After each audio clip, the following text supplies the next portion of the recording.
മുഖ്യമന്ത്രി വി.ഡി. സതീശനുമായി കൂടിക്കാഴ്ച നടത്തി ബി.ജെ.പി. സംസ്ഥാന അധ്യക്ഷൻ രാജീവ് ചന്ദ്രശേഖർ. രാജീവ് ചന്ദ്രശേഖർ തന്നെയാണ് കൂടിക്കാഴ്ചയുടെ ചിത്രങ്ങൾ സോഷ്യൽ മീഡിയയിൽ പങ്കുവച്ചത്. നേമം മണ്ഡലത്തിന്റെ വികസന ആവശ്യങ്ങളെക്കുറിച്ചും ജനങ്ങൾ നേരിടുന്ന വിവിധ പ്രശ്നങ്ങളെക്കുറിച്ചും മുഖ്യമന്ത്രിയുമായി ചർച്ച ചെയ്തതായി കൂടിക്കാഴ്ചയുടെ ചിത്രങ്ങൾ പങ്കുവച്ച് രാജീവ് ചന്ദ്രശേഖർ കുറിച്ചു. മലയാളികളുടെ നന്മ ലക്ഷ്യമാക്കിയുള്ള എല്ലാ തീരുമാനങ്ങളെയും ബി.ജെ.പി. അല്ലെങ്കിൽ എൻ.ഡി.എ. പിന്തുണയ്ക്കുകയും ജനവിരുദ്ധ നയങ്ങളെ ശക്തമായി എതിർക്കുകയും ചെയ്യുമെന്നും രാജീവ് ചന്ദ്രശേഖർ പറഞ്ഞു.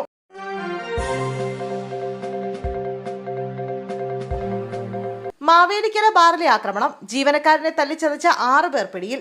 മാങ്ങാങ്കുഴിയിലെ ബാർ ജീവനക്കാരനെ കൊലപ്പെടുത്താൻ ശ്രമിച്ച കേസിൽ 6 പ്രതികളെ കുറത്തിയാട് പോലീസ് പിടികൂടി. 8 പ്രതികളുള്ള കേസിൽ 2 മുതൽ 7 വരെയുള്ള പ്രതികളെയാണ് പിടിയിലായത്. പ്രതികളെല്ലാം തഴക്കര പഞ്ചായത്തിലുള്ളവരാണ്. 1-ാം പ്രതി അടക്കം 2 പേരെ കൂടി ഇനി പിടികൂടാനുണ്ടെന്ന് പോലീസ് പറഞ്ഞു. തഴക്കര കുന്നം വലിയ പറമ്പിൽ വീട്ടിൽ അനീഷ്, ഇറവങ്കര ശ്രീഭവനം വീട്ടിൽ അതുൽ അരവിന്ദ് ഉണ്ണിത്താൻ, തഴക്കര തടലാൽ വീട്ടിൽ പ്രണവ്, വെട്ടിയാർ കല്ലിന്മേൽ സന്തോഷ് ഭവനത്തിൽ അഭിനവ്, കുന്നം ഹരിനാഥ് ഭവനത്തിൽ ഹരിനാഥ്, വെട്ടിയാർ കല്ലിന്മേൽ കീച്ചെഴുത്ത് വീട്ടിൽ സാഗർ ഷാജി എന്നിവരാണ് പിടിയിലായത്. പ്രതികളെ കോടതി റിമാൻഡ് ചെയ്തു.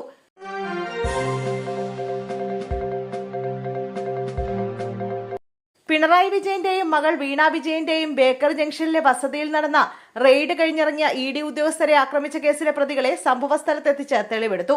എസ്.എഫ്.ഐ, ഡിവൈഎഫ്ഐ, CPM പ്രവർത്തകരായ പ്രതികളെയാണ് പിണറായിയുടെ വീടിന് മുന്നിലെത്തിച്ച് തെളിവെടുത്തത്. CMRL എക്സാലോജിക് മാസപ്പടി കേസുമായി ബന്ധപ്പെട്ട് പ്രതിപക്ഷ നേതാവ് പിണറായി വിജയന്റെയും മകൾ വീണ വിജയന്റെയും ബേക്കർ ജംഗ്ഷനിലെ വസതിയിൽ നടന്ന റെയ്ഡിന് പിന്നാലെയാണ് ആക്രമണമുണ്ടായത്. റെയ്ഡ് കഴിഞ്ഞ് മടങ്ങുകയായിരുന്ന ഇ.ഡി. ഉദ്യോഗസ്ഥർ സഞ്ചരിച്ച കാറാണ് ആക്രമിച്ചത്.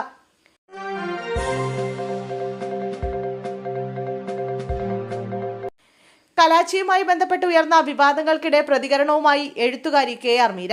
ഏറിൽ നിൽക്കുന്ന സമയമാണിതെന്നും എക്കാലത്തും ഏറിൽ നിന്നാണ് എഴുതുന്നതെന്നും കെ.ആർ. മീര പറഞ്ഞു. ഏറ് കിട്ടുന്ന കല്ലുകൾ കൊണ്ട് കൊട്ടാരം പണിയും. എത്ര പ്രശ്നങ്ങളുണ്ടായാലും എഴുത്തു തുടരും. അഭിപ്രായം പറയുന്നത് ഒഴിവാക്കാൻ ഉദ്ദേശിച്ചിട്ടല്ല, മിടുക്കിയാണെന്ന് തെളിയിക്കാനുള്ള ശ്രമത്തിന്റെ ഭാഗമായി അല്ല അതെന്നും കെ.ആർ. മീര പറഞ്ഞു. തിരുവനന്തപുരം യൂണിവേഴ്സിറ്റി കോളേജിൽ പ്രൊഫസർ കെ. സുധാകരൻ സാംസ്കാരിക പുരസ്കാര സമർപ്പണ പരിപാടിയിൽ പങ്കെടുത്ത് സംസാരിക്കുകയായിരുന്നു കെ.ആർ. മീര. കലാച്ചി എന്ന നോവലാണ് ഏറ്റവും അവസാനം എഴുതിയത്. കലാച്ചി തന്റെ എഴുത്തിലെ കടുത്ത പരീക്ഷണമാണ്. ഒരുപാട് യാത്ര ചെയ്ത് വളരെ ചിന്തിച്ച് പണിയെടുത്ത് വായനക്കാർക്ക് മുന്നിൽ സമർപ്പിച്ചതാണ് കലാച്ചിയെന്നും തന്റെ കഠിനാധ്വാനത്തിന്റെ ഫലമാണെന്നും കെ.ആർ. മീര പറഞ്ഞു.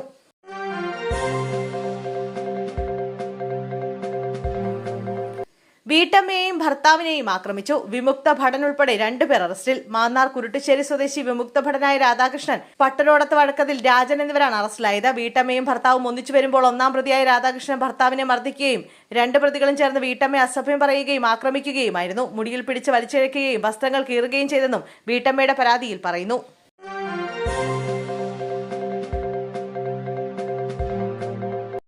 കൊല്ലം പാരിപ്പള്ളിയിൽ ദേശീയപാതയുടെ വൻമതിൽ പുറത്തേക്ക് തള്ളിയ നിലയിൽ.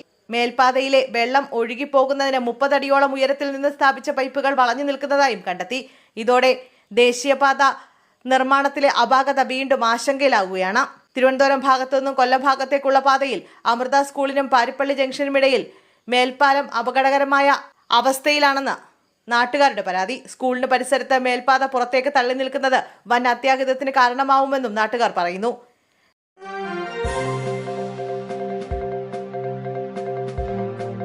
നിലവിളക്ക് കൊളുത്തിയ സംഭവത്തിൽ ഫാത്തിമ തഹ്ലിയ MLA തിരുത്തി സമസ്ത മുഷാവറ. അനിസ്ലാമിക ആചാരങ്ങൾ വർജിക്കാൻ സമസ്തയുടെ ആഹ്വാനം. പേരാമ്പ്രയിലെ ഒരു സ്വകാര്യ ചടങ്ങിൽ ഫാത്തിമ തഹ്ലിയ MLA നിലവിളക്ക് കൊളുത്തി ഉദ്ഘാടനം ചെയ്തത് വലിയ വിവാദത്തിന് വഴിവെച്ചിരിക്കുകയാണ്. സാമൂഹിക മാധ്യമങ്ങളിൽ ഇത് സംബന്ധിച്ച് വ്യാപകമായ ചർച്ചകൾ ഉയർന്ന സാഹചര്യത്തിലാണ് സമസ്ത ഇപ്പോൾ ഔദ്യോഗിക തിരുത്തുമായി രംഗത്തെത്തിയിരിക്കുന്നത്. അനിസ്ലാമിക ആചാരങ്ങളും ഇതര മതസ്ഥരുടെ ആചാരങ്ങളും വിശ്വാസികൾ വർജിക്കണമെന്ന് സമസ്ത ആവശ്യപ്പെട്ടു.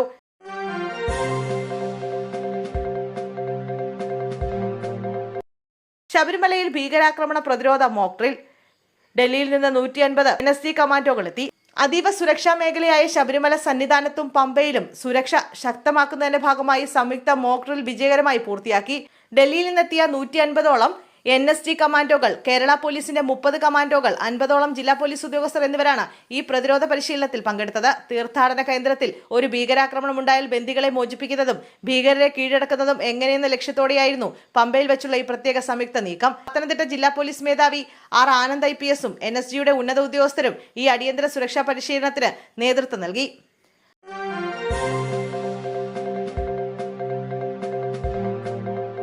അടിമുടി മാറാൻ ആരോഗ്യവകുപ്പ്. കെ മുരളീധരന്റെ നേതൃത്വത്തിൽ ജനസമ്പർക്ക പരിപാടി. ആശുപത്രികളുടെ സമഗ്ര വികസനം ലക്ഷ്യമിട്ട് കായകൽപ്പം എന്ന പേരിൽ ആരോഗ്യവകുപ്പ് മന്ത്രി കെ മുരളീധരന്റെ നേതൃത്വത്തിൽ ജനസമ്പർക്ക പരിപാടി സംഘടിപ്പിക്കും. ഒഴിഞ്ഞുകിടക്കുന്ന സംസ്ഥാനത്തെ ആശുപത്രി കെട്ടിടങ്ങളിലെ കണക്കെടുപ്പ് തുടങ്ങി. ഒഴിഞ്ഞ കെട്ടിടങ്ങളിൽ കൂടുതൽ അടിസ്ഥാന സൗകര്യമൊരുക്കി കൂടുതൽ ജീവനക്കാരെ നിയോഗിക്കും. എല്ലാ ജില്ലകളിലും മന്ത്രിയുടെ അധ്യക്ഷതയിൽ ജനസമ്പർക്ക പരിപാടി നടക്കും. ജനപ്രതിനിധികളിൽ നിന്നും ആരോഗ്യ പ്രവർത്തകരിൽ നിന്നും അഭിപ്രായം തേടും. ആദ്യ പരിപാടി ഈ മാസം 9 കോഴിക്കോട് നടക്കും.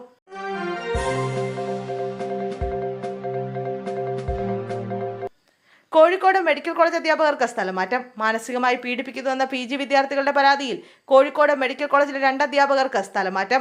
Doctor Anithakumari, doctor CI Smitha എന്നിവർക്കെതിരെയാണ് നടപടി. പ്രത്യേക അന്വേഷണ കമ്മീഷന്റെ കണ്ടെത്തലാണ് നടപടി. പൊതുവേദിയിലും രോഗികളുടെ മുന്നിൽ വെച്ച് അധ്യാപകർ നിരന്തരം അപമാനിച്ചുവെന്നായിരുന്നു വിദ്യാർത്ഥികളുടെ പരാതി. മെഡിക്കൽ കോളേജ് പ്രിൻസിപ്പലിനും PG ഗ്രിവൻസ് സെല്ലിനുമായിരുന്നു വിദ്യാർത്ഥികൾ പരാതി നൽകിയത്.